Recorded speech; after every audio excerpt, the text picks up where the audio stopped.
Nós temos uma ação sempre, todo mês a gente vai ter uma ação aqui no canal, né? A ação passada foi sorteado um colar e um terço, tá? Um colar patriota e um terço, lindíssimos.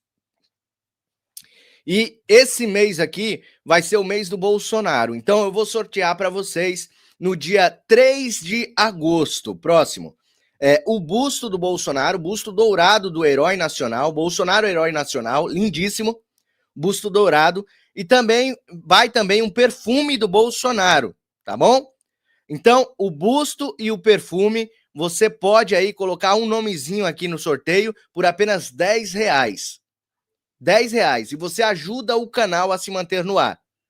Tá bom? Você ajuda o Mário Robert aqui no meu trabalho. Conto com a sua ajuda neste momento. pixmariorobert@gmail.com. É baratinho, você me dá essa moral, faz com que esse canal continue no ar, tá? Porque esse mês aqui já começou assim com um alcance ridículo aqui no canal. Então, só com a monetização do YouTube eu não consigo me manter mais aqui no canal. Daqui a pouco eu vou ter que trabalhar fora. Então eu preciso de vocês para me ajudar nesta causa, de continuar fazendo este trabalho aqui para vocês diário, de domingo a domingo. R$10 você coloca o seu nome e concorre ao busto dourado do Bolsonaro e também o perfume do Bolsonaro. São 2 presentes nesse sorteio. R$10, baratinho. Se você mandar 20, é 2 chances de ganhar. Se você mandar 30, é 3 chances de ganhar. 40 e assim sucessivamente. Tá bom? Quanto mais você doar, mais chance você tem de ganhar. Tá bom? Vamos lá, então, para a próxima matéria que eu trago para vocês aqui, que é essa daqui, ó. Como eu disse para vocês, o nosso Brasil, ele só muda se nós investirmos na próxima eleição, em 2026, a gente tem que mudar. Claro, se tivermos eleição até 2026, né? Porque o negócio está tão crítico, que se tivermos eleições no ano que vem, vai ser um milagre. Mas, vamos lá. Polícia Federal pede prorrogação para terminar inquérito contra Eduardo Bolsonaro. Órgão policial quer mais tempo para concluir investigação contra parlamentar que está de licença e atua nos Estados Unidos. Decisão é do faraó, né? A decisão é dele sempre, não é? O objetivo é que o Eduardo Bolsonaro, fique mesmo fora do país. É que ele não volte para o país.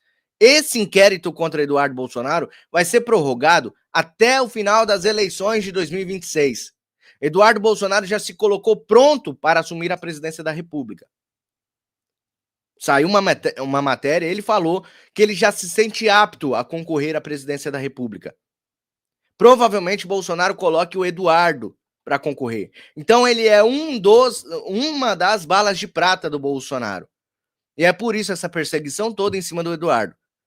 Mas o objetivo deles é que ele não venha para o Brasil, é que ele continue lá mesmo, fora da política. Órgão policial quer mais tempo para concluir investigação contra parlamentar que está de licença e atua nos Estados Unidos. Decisão é de Alexandre. Vamos lá. Só uma linha só do texto, tá? No documento encaminhado à corte, o órgão policial não detalhou por quanto tempo pretende estender as investigações. Se já colocou assim tempo indeterminado, pessoal, tempo indeterminado, então vocês já sabem onde que vai parar isso aí, né? O inquérito das fake news já tem mais de 6 anos aí. Eu acho que já completou 6 anos. Tá aí, tá rolando. O inquérito não acaba, é o inquérito do fim do mundo. Ele não acaba. Para ele ampliar esse inquérito aqui não custa nada. Custa nada, é só uma canetadinha. Então não tem tempo determinado. Se é ilimitado, aí eles podem estender até onde eles quiserem. Entendeu? Em geral, o prazo para conclusão de inquéritos é de 60 dias, mas a legislação permite quantas prorrogações forem necessárias, sem nenhuma limitação temporal. Então tá aí. Então não tem tempo, cara, não tem tempo. O objetivo deles realmente é afastar de vez o Eduardo Bolsonaro, que tem feito um trabalho excelente nos Estados Unidos, junto à corte americana, junto aos congressistas americanos, tem muita moral com Donald Trump. Inclusive, Donald Trump endossou a candidatura de Eduardo. Donald Trump disse que Eduardo é o candidato de 2026 no Brasil. Ele tem total apoio do maior chefe de Estado do mundo, que é Donald Trump. Então, só para vocês verem o cacife político que Eduardo Bolsonaro está ganhando no Brasil. Fora que o pai dele, que é o Jair, vai indicar ele, tá? Se o Jair não voltar a ser elegível, o meu candidato é Jair Messias Bolsonaro. Se o Bolsonaro for elegível novamente, eu vou votar nele. Agora, se ele não conseguir, porque o Brasil está muito difícil, aí a gente vota em quem ele indicar. Se ele indicar o filho dele, a gente já sabe que é uma boa escolha, né? Então, temos que seguir e continuar seguindo o líder, Jair Messias Bolsonaro. Combinado? Vamos então para a próxima matéria que tem aqui. Eu trouxe bastante matéria para vocês. É muito importante que a gente saiba tudo o que está acontecendo no Brasil, hein, pessoal? Peço para você compartilhar as lives aqui do canal sempre, tá?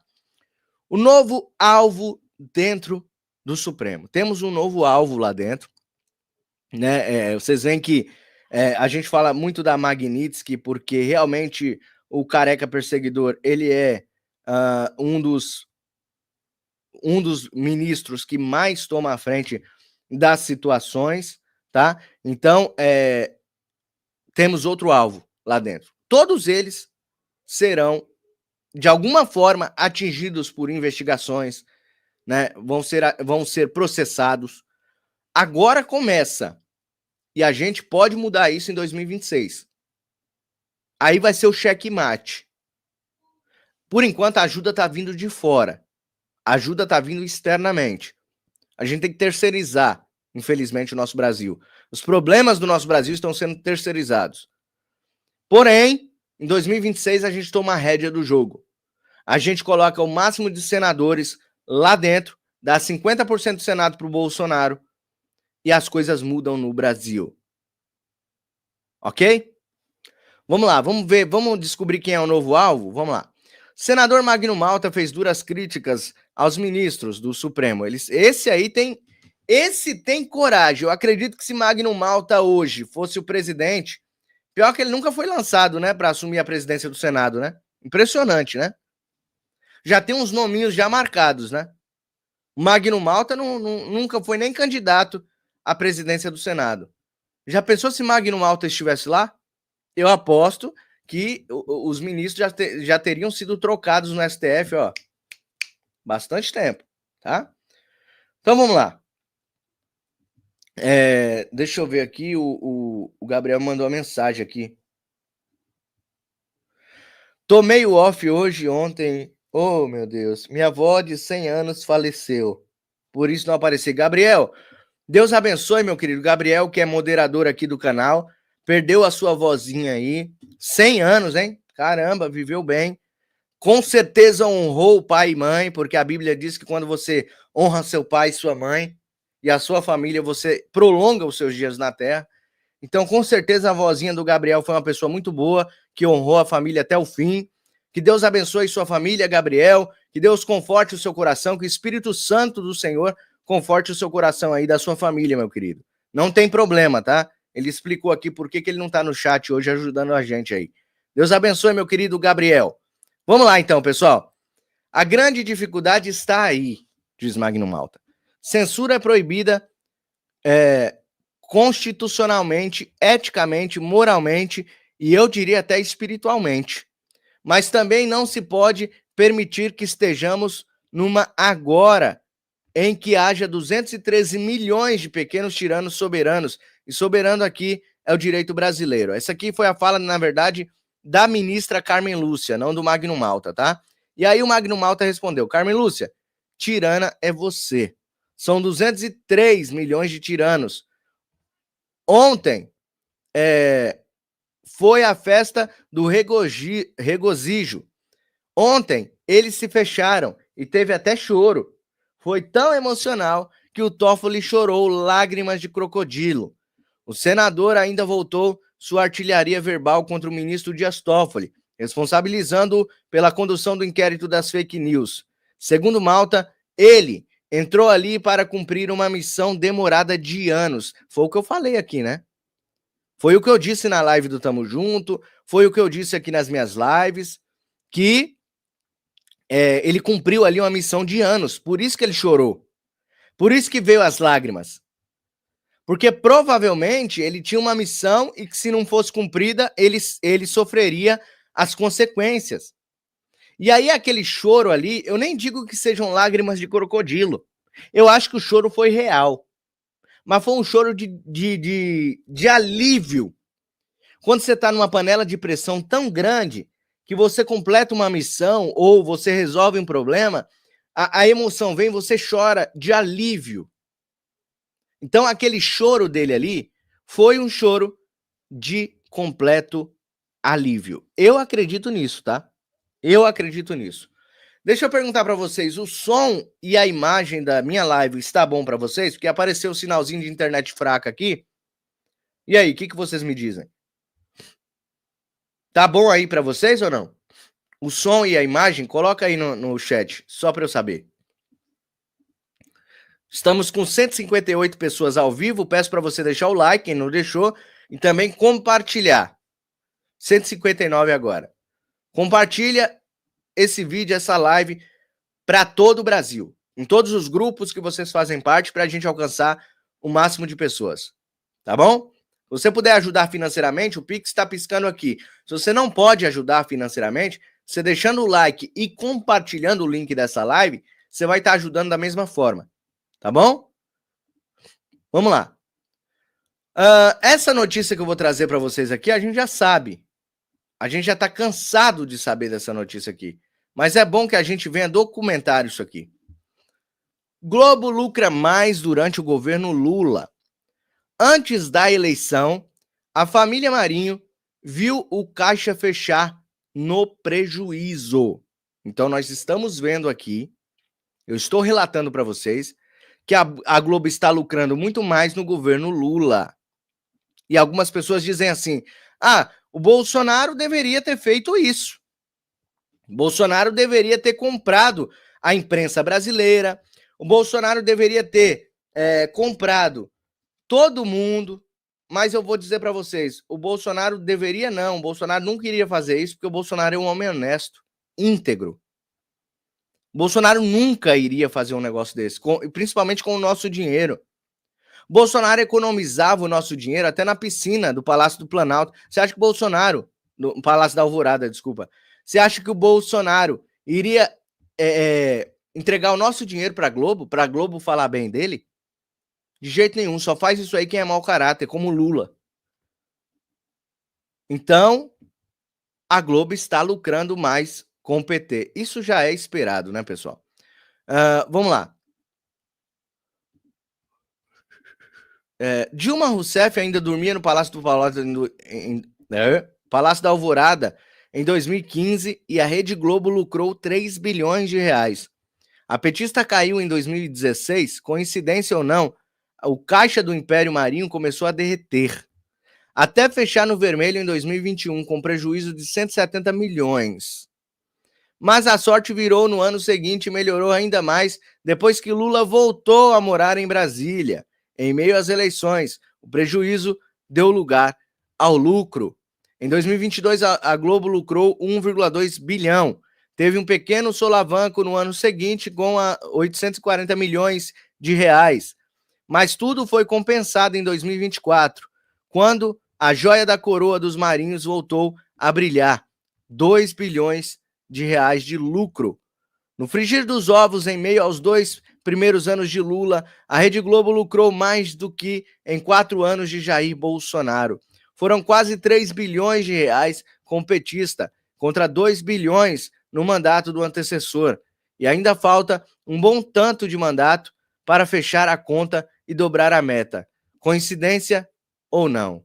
Então, pessoal, é isso. A gente vai continuar vendo esse tipo de matéria enquanto o PT estiver no ar.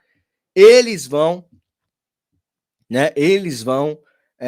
continuar lucrando aí, claro, com o dinheiro suado de você que acorda 4 horas da manhã para ir trabalhar, Você que acorda e trabalha o dia inteiro, às vezes pessoas trabalham na rua de sol a sol. Eu trabalhei muitos anos aí na rua, como técnico da Vivo, como técnico da NET, como técnico de telefonia das empresas.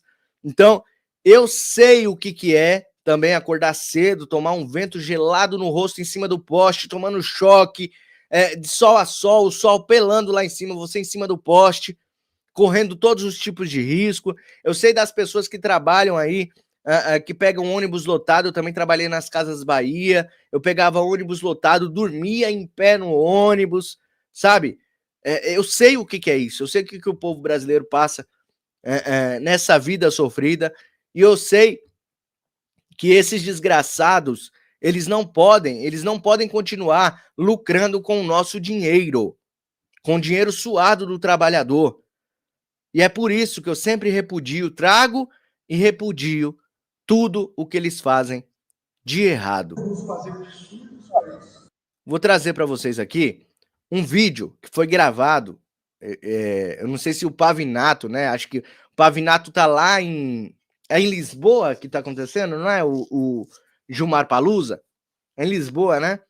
E aí o Pavinato tá lá e ele filmou o discurso do André Mendonça, que é um dos únicos que se salva ali dentro do nosso Supremo, né? Vamos ouvir o que o André Mendonça falou sobre o posicionamento do Supremo Tribunal Federal. Dá só uma olhada. Podemos nos fazer de surdos para isso, ou nós podemos fazer uma autocrítica, uma análise e tentar melhorar. Eu acho que esse é o papel da democracia.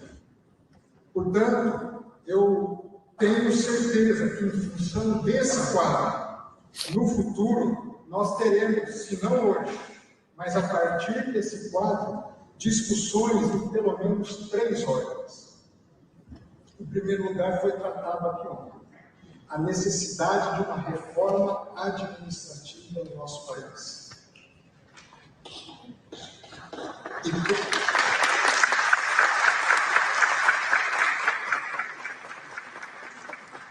Quando eu digo reforma administrativa, eu volto ao que eu falei no início, que reenquadra as questões remuneratórias. Magistrado tem que ganhar bem. Agentes do Estado têm que receber de forma adequada, porém respeitada a Constituição e os parâmetros estabelecidos pelo Congresso Nacional.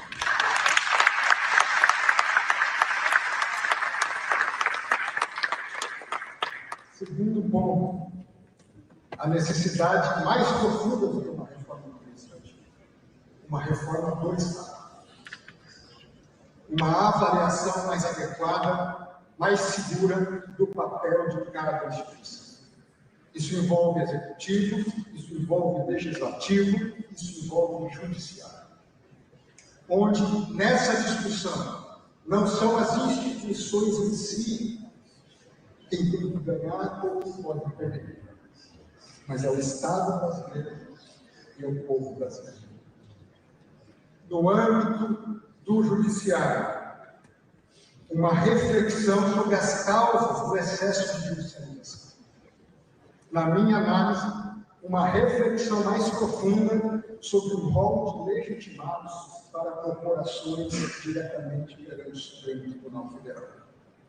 Se nós formos comparar com outros países, como a Alemanha, Espanha, entre outros exemplos, nós temos um rol, eu diria, melhor estruturado, onde se demanda um maior grau de representatividade social para que haja uma discussão imediata perante o Poder Judiciário.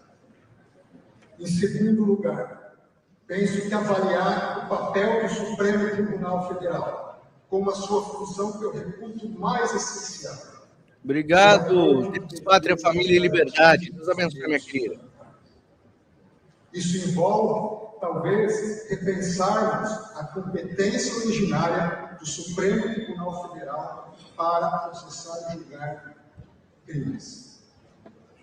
Penso que o papel primeiro do Supremo Tribunal Federal é garantir a defesa de um justo processo. E a sistemática do juiz das garantias, para mim, é emblemática. O juiz que faz um processo investigativo não é o que julga. E o que revisa o julgado não é o mesmo, é o outro. São os mecanismos de freios e contrapesos internos dentro do próprio sistema de justiça. Aí, pessoal. Então, vocês viram aí que o André Mendonça é um dos únicos juízes lá dentro que defendem, né, realmente o que a gente defende aqui fora, que o STF é importante para todo... Eu particularmente, defendo aqui no canal que o STF é uma instituição importantíssima e que nós devemos mudar, o que deve ser mudado é a composição do atual STF. Tem muitos ministros lá que trabalham politicamente. Então é isso que a gente teria que ter lá, pessoas que são isentas de política, pessoas que são apartidárias, juízes que realmente cumpram a Constituição e, mais do que isso, assegurem que a Constituição seja cumprida, né? Ou seja, protejam a nossa Carta Magna, protejam a nossa lei. E não passar por cima da lei, criar novas leis. Isso compete ao nosso legislativo, né? Nunes Marques continua caladinho, o Pedro falou. Pois é, Nunes Marques já era, já se vendeu. O Nunes Marques, eu acredito, tá na mão dos caras lá. Então, Pedrão, não compensa, Pedrão. Acho que ali o único que tá ali, ele mesmo disse em uma entrevista, é o André Mendonça, né? E aí algumas pessoas criticam. Mas por que o André Mendonça, então, aceitou aí para essa palhaçada de Gilmar Palusa aí?